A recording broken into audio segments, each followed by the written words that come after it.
Hello dear student. आज के इस वीडियो में हम आपको बताने जा रहे हैं कि जो आपका क्लास 12 का भौतिक शास्त्र फिजिक्स का पेपर है प्री बोर्ड परीक्षा 2022 का। तो दोस्तों बिल्कुल रियल पेपर लेके आ चुके हैं और उसी के साथ आपको आंसर ही बताएंगे। तो मैं आपको पेपर दिखा देता हूं। तो कई विद्यार्थी देखिए मान लेते हैं कि नकली पेपर, लेकिन दोस्तों मैं बता दूं ये बिल्कुल रियल पेपर है और विद्यार्थी समझ ही गए होंगे कि रियल है कि फेक है। तो यहाँ देख सकते हैं, पहले मैं आपको पेपर दिखा दूँ फिर मैं आपको सॉल्यूशन बताता हूँ, ठीक है।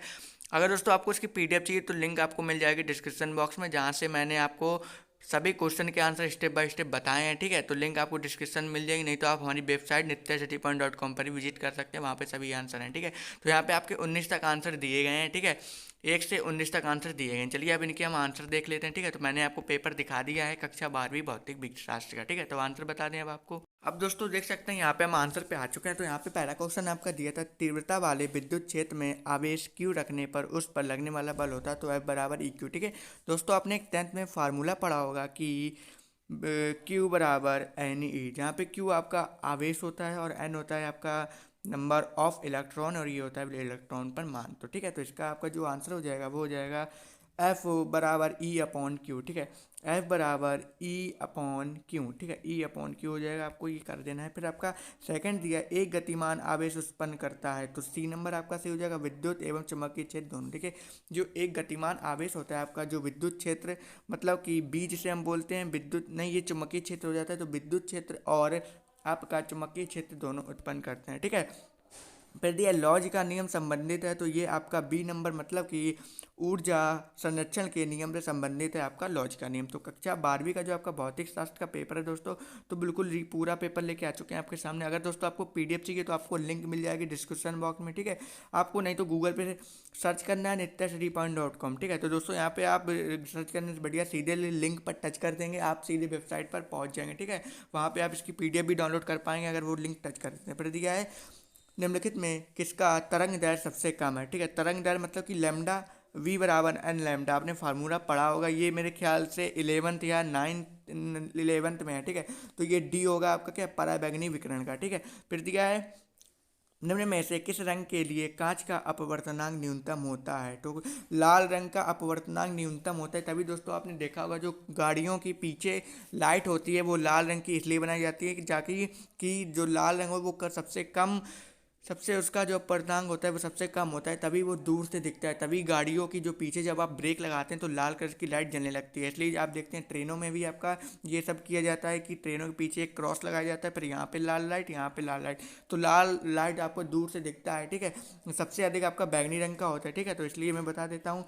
फिर दिया आपका अच्छे विभेदन के लिए किसी दूरदर्शी में होना चाहिए, तो अच्छे विभेदन के लिए किसी दूरदर्शी में होना चाहिए अधिक व्यास का अभिदर्शक लें, ठीक है। अधिक व्यास मतलब कि जिसका व्यास अधिक हो उसी को हम अच्छे से देख सकते हैं। फिर दिया 150 वोल्ट के विभवांतर से त्वरित इलेक्ट्रॉन से संबंधी बोगली तरंग है, तो यहाँ पे आपका विभवांतर दिया है, ठीक है। विभवांतर का मान दिया है। तो दोस्तों इसका आंसर अभी तक हमको नहीं मिल पाया, अगर आपको मिला हो तो कमेंट बॉक्स में बताइएगा, हम उस कमेंट को पिन कर देंगे जिससे अन्य विद्यार्थियों तक पहुंचे। नहीं तो मैं थोड़ी देर बाद इसका आंसर आपको चैट सेक्शन में दे दूंगा। फिर आपका रिक्त स्थान यहाँ पे शुरू हो जाते हैं, ठीक है। ये आपके 7 अंक के रहने वाले हैं। तो चलिए इसको देख लेते हैं। एक आदर्श वोल्ट मीटर का प्रतिरोध होता है तो अनंत होता है, आर मतलब कि प्रतिरोध, इसका मतलब आपका ओम होता है, आपने पढ़ा होगा 10 या 11 में। फिर दिया है एलजी परिपथ में धारा और विभवांतर के मध्य का कालांतर होता है, तो ये 90 होता है, आपको बता दें 90 होता है। फिर दिया है अंधेरे में फोटोग्राफी के लिए तरंगों का उपयोग किया जाता है, तो लाल तरंगों का उपयोग किया जाता है। फिर दिया जीवाणु नाशक के रूप में तरंगों का उपयोग किया जाता है, तो मार्कोनी तरंगों का उपयोग किया जाता है। फिर एक सूक्ष्मदर्शी की नली की लंबाई बढ़ाने पर उसकी आवर्धन क्षमता घटती है, तो आवर्धन क्षमता मतलब कि m बराबर v अपॉन n, जिसे हम बोलते हैं आवर्धन क्षमता, I अपॉन ओ भी होता है, ठीक है। फिर दिया है श्वेत प्रकाश में पतली फिल्म के रंगीन दिखाई देने का कारण है व्यक्तीकरण, ठीक है। व्यक्तीकरण आपका कारण है। फिर दिया है नोट गोट को डिजिटल तर्क द्वार भी कहते हैं। फिर यहाँ पे आपको एक शब्द या एक वाक्य में उत्तर देना, ये आपके 7 अंक देखने को मिलेंगे, ठीक है। फिर यहाँ पे दोस्तों दिया है विद्युत क्षेत्र की तीव्रता का विद्युत क्षेत्र की तीव्रता का असाई मात्रक है किलोग्राम मीटर प्रति एम्पियर सेकंड क्यूब, ठीक है। तो फिर यहाँ पे हम बता लें एक तार को खींच कर उसकी लंबाई 3 गुना कर दी जाती है, तो उसका प्रयोग कितने गुना हो जाएगा, तो 3 गुना हो जाएगा उसका प्रतिरोध। ठीक है, फिर यहाँ पे दिया है स्वप्रेरकत्व का एसआई मात्रक है तो वोल्ट सेकंड प्रति एम्पियर या हेनरी होता है। ठीक है, फिर दिया है ट्रांसफार्मर के सिद्धांत पर कार्य करता है तो अन्योनक प्रेरण पर कार्य करता है। आपका ट्रांसफार्मर जहाँ से आप जानते हैं बिजली जहाँ से आपकी घरों में पहुँचती है वही आपका ट्रांसफर होता है। कुछ आपका इस प्रकार एक बॉक्स के टाइप का होता है जो काफ़ी बड़ा होता है, वो पूरे मोहल्ले का लोड उतारता है। फिर कोहरे में दूरस्थ वस्तुओं को देखने में उपयोगी किरणों का नाम लिखे तो अवरक्त का किरणें कहते हैं। ठीक है, आप जानते ही होंगे कि जो कोहरा है वो पीली लाइट से साफ दिखाई, मतलब कि अगर आप अपने वाहन में पीली लाइट लगाते हैं तो आपको कोहरा साफ दिखाई देता है, लेकिन आजकल तो लाल लाइट आ रही है एलईडी। ठीक है, उत्तल लेंस के द्वारा किसी वस्तु का आभासी प्रतिबिंब कब बनाया जाता है, जब वस्तु के लेंस की फोकस और ध्रुव के प्रकाशन के बीच रखा जाए। तो देखो लेंस की बात कर रहा है तो ये रहा आपका उत्तल लेंस। ठीक है, अब यहाँ पे आपकी एक किरण गई तो यहाँ पे आपका ये जो लेंस होगी वो फोकस से होके जाएगी। ठीक है, यहाँ पे फोकस है और यहीं कहीं आपका पोल हो जाएगा। ठीक है, तो यही यहाँ पे बता रहे, फिर दिया है एलईडी निर्माण के लिए प्रयुक्त अर्धचालकों में बैंड अंतराल कम कर दिया कितना होना चाहिए, तो इसका भी आंसर दोस्तों बता देंगे। ठीक है, अब चलिए आपको सही मिलान हम बता देते हैं। अब दोस्तों यहाँ पे हम आपको बता दें, अब दोस्तों हम आपको बता दें सही जोड़ी बताना है तो यहाँ पे आपको कॉलम आ दिया है, कॉलम बा दिया है। दोस्तों आप वेबसाइट का नाम तो जान ही गए होंगे कौन सी वेबसाइट का नाम है, तो दोस्तों ये आपकी वेबसाइट मिल जाएगी nityastudypoint.com। ठीक है, तो दोस्तों इसकी लिंक मैं आपको डिस्क्रिप्शन बॉक्स में दे दूंगा। जैसे ही आप इस लिंक पर टच करेंगे आप सीधे इस वेबसाइट पर आ जाएंगे और आप यहाँ से अपना कक्षा 12 भौतिक विज्ञान का तो पूरा सोल्यूशन कर सकते हैं। और अगर आप इस लिंक पर टच कर देंगे तो हिस्ट्री का बिल्कुल पूरा सोल्यूशन हमने आपको बता दिया है, आप एक बार टच करके जरूर देख लीजिएगा। ठीक है, और ये आपका है भौतिक शास्त्र का, और यहाँ पे देख सकते हैं मैंने आपको हिंदी का भी सॉल्यूशन बता दिया गया, तो सॉल्यूशन क्लास 12 हिंदी का भी आपका सॉल्यूशन हो गया है। ठीक है, तो यहाँ पे हम आपको बता दें इसका जो आंसर हो जाएगा, आपको देख सकते हैं पहला संभावित पृष्ठ के प्रत्येक वस्तु पर बल रेखाएं पृष्ठ के लंबवत होती हैं। ठीक है, दूसरा में आपको कर लेना है एक बिंदु आवेश प्लस क्यू से के चलने वाली बल रेखाएं खींची गई हैं। ठीक है, बिंदु आवेश को केंद्र मानकर खींचे गए किसी गोली दर्पण से स्पेरिकल सरफेस का प्रत्येक बिंदु पृथ्वी अवरोध से समान दूरी पर होने के कारण समान विद्युत विद्युत विभव। ठीक है, एकांक विद्युत विभव होता है आपका एकांक धनावेश में जो आपकी कुल धारा होती है उसी को हम कहते हैं विद्युत विभव। तो फिर दिया आपके क्वेश्चन आंसर शुरू हो जाते हैं, यहाँ पे आपके दो दो अंक के क्वेश्चन आंसर रहने वाले हैं। ठीक है, दिया है मोटर गाड़ी के इंजन को स्टार्ट करने के लिए उसकी हेडलाइट क्यों उसकी मंद क्यों हो जाती है, तो आपने पता ही होगा। तो दोस्तों ये क्यों हो जाती है तो मैं आपको बता दूं, देखिए ये इसका आंसर फिर अथवा में दिया है अनोमनीय प्रतिरोध। ठीक है, अनओमनीय प्रतिरोध क्या है, इसका एक उदाहरण देखिए सभी धातुओं जैसे तांबा टंगस्टन पारा आदि ओम के नियम का पालन करती हैं। अनओमनीय प्रतिरोध जो पदार्थ ओम के नियम का पालन नहीं करते हैं उन्हें उनके प्रतिरोध को हम अनओमनीय प्रतिरोध कहते हैं, मतलब कि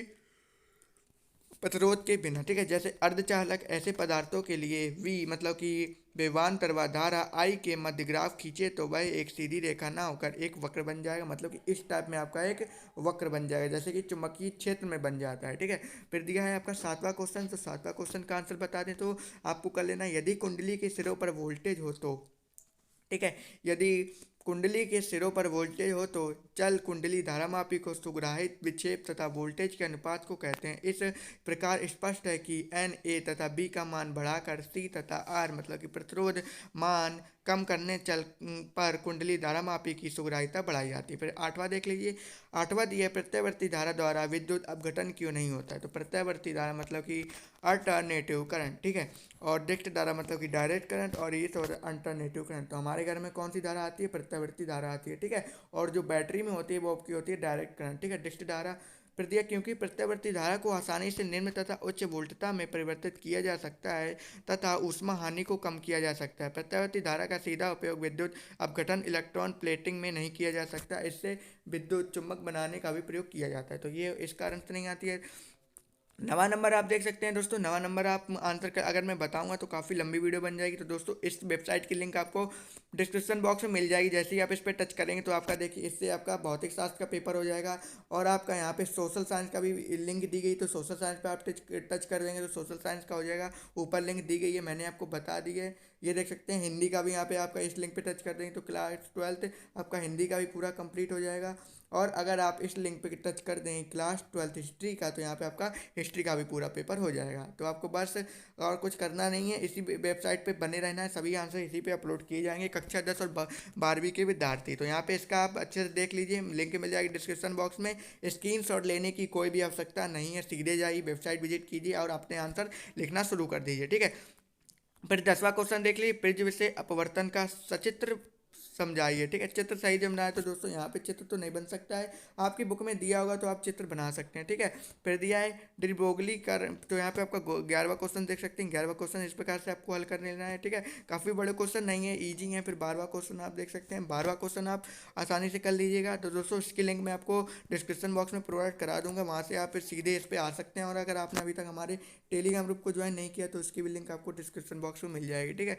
फिर यहाँ पे आप इसको भी हल कर लीजिएगा, इसको भी आप हल कर लीजिएगा इस प्रकार से। देखिए ये आपका सवाल पूरा हल करके दिया गया है, काफ़ी टाइम लग जाता है दोस्तों, चैनल को सब्सक्राइब कर लीजिएगा। फिर क्वेश्चन नंबर 14 की बात करें तो इसमें अथवा में भी क्वेश्चन दिए गए हैं। तो यहाँ पे देखिए दोस्तों, यहाँ पे 3 प्रतिरोध आपके 2 ओम, 3 ओम तथा 6 ओम, मतलब कि मैं इसको यहीं पे सॉल्व करके बता देता हूँ। देखिए 2 ओम और 3 ओम और 6 ओम के प्रतिरोध आपके समांतर क्रम में जुड़े हैं। तो समांतर क्रम में आपके जुड़े हैं तो इसका मतलब ये आपको 1/R1 plus 1/R2 plus 1/R3, ठीक है। ये एक बटे में जोड़े जाएंगे, ठीक है। एक बटे में जोड़े जाएंगे तो यहाँ पे हम एक बटे, देखिए 1/3 प्लस 1/2 प्लस 1/6, तो यहाँ पे हम 6 एलसीएम आएगा। तो यहाँ पे 3 दूनी 6, 2 3 6 और 6 एकम 6, 3 2 5 और 1 6, तो 6/6, 6 से 6 कट गया, मतलब कि 1। तो इसका जो आपका आंसर आ जाएगा वो आ जाएगा आपका 1 ओम, ठीक है। जो प्रतिरोध का मात्रक होता है 1 ओम, तो इसलिए यहाँ पे आपका ये वाला आंसर सही हो जाएगा 1 ओम, ठीक है। तो यहाँ पे जो भी आपको आंसर सभी हमने बता दिए। फिर दिया है बायोसेवर्ट का नियम। देखिए बायोसेवर्ट के नियम एक ऐसा नियम था जिसमें हम जानते हैं, मतलब कि मैं आपको अच्छे से चित्र बना देता हूं जिससे आपको अच्छे। तो यहाँ पे आपका एक ऐसा चित्र बना हुआ था जिसमें आपको बताया, जो ये था ये आपका थीटा कोण था, ये आपका F बराबर IBL, आपने फार्मूला पढ़ा होगा चुंबकीय क्षेत्र की धारा का दिशा बताने वाला, ठीक है। तो यही था, इसमें बता रहा था कि चालक में बहने वाली धारा I के समानुपाती होता है, जिसे DL ABB कहते हैं, ठीक है। यही था आपका बायोसेवर्ट के नियम, इसके आधार पर असाई परिभाषित। तो यहाँ पे आप इसका आंसर देख सकते हैं, जहाँ के एक नियतांक है जिसका मान मापन की पद्धति तथा आसपास के माध्यम पर निर्भर करता है, ठीक है। क्वेश्चन नंबर 16 की बात कर लें तो दिया है 3 सेंटीमीटर ऊंची कोई बिंब 21 सेंटीमीटर फोकस दूरी वाले लेंस के सामने 14 सेंटीमीटर दूर के लेंस द्वारा निर्मित प्रतिबिंब का प्रकार आकार स्थिति कीजिए, ठीक है। फिर दूसरा दिया है 10 सेंटीमीटर गहराई वाले बर्तन में कोई द्रव भरा है, इस बर्तन का क्या दिया, कारण बर्तन का जल वास्तव की स्थिति से 2 सेंटीमीटर ऊंचाई होता है, तो आपको बताना है। तो दोस्तों ये जो आपका क्वेश्चन है, 3 सेंटीमीटर कोई बिंब 21 सेंटी फोकस दूरी आपके दी है 21 सेंटीमीटर, ठीक है। दूरी पर रखी है, मतलब कि यू का मान दिया 14 सेंटीमीटर, यहाँ पे आप वी का मान निकाल लीजिएगा। फिर वी का मान जब निकालेंगे तो आपको आवर्धन का फार्मूला M बराबर V/U बराबर I/O, ठीक है। यहाँ की M की कोई आवश्यकता नहीं है, तो जो आपका ये 3 सेंटीमीटर दिया है, यहाँ V का मान रख दीजिएगा, I का मान, O का मान अपने आप से निकल आएगा, ठीक है। फिर यहाँ पे 17वां क्वेश्चन, तो द्रव का अपवर्तनांक आपको बताना है। द्रव का अपवर्तनांक मेरे ख्याल से 7 पॉइंट कुछ होता है, तो आप देख लीजिएगा, मैं आपको कमेंट बॉक्स में पिन कर दूंगा, ठीक है। फिर दिया है LCR श्रेणी परिपथ। तो यहाँ पे LCR श्रेणी परिपथ का पूरा अच्छी तरीके से मैंने समझाया है, आपको टेंशन लेने की जरूरत नहीं है, आपको केवल लिंक पे टच करना है और पूरा सोल्यूशन आपके सामने आ जाएगा, ठीक है। तो मैं आपको दिखा देता हूँ, पूरे क्वेश्चन आपको बता दिए हैं, 16 क्वेश्चन, ठीक है।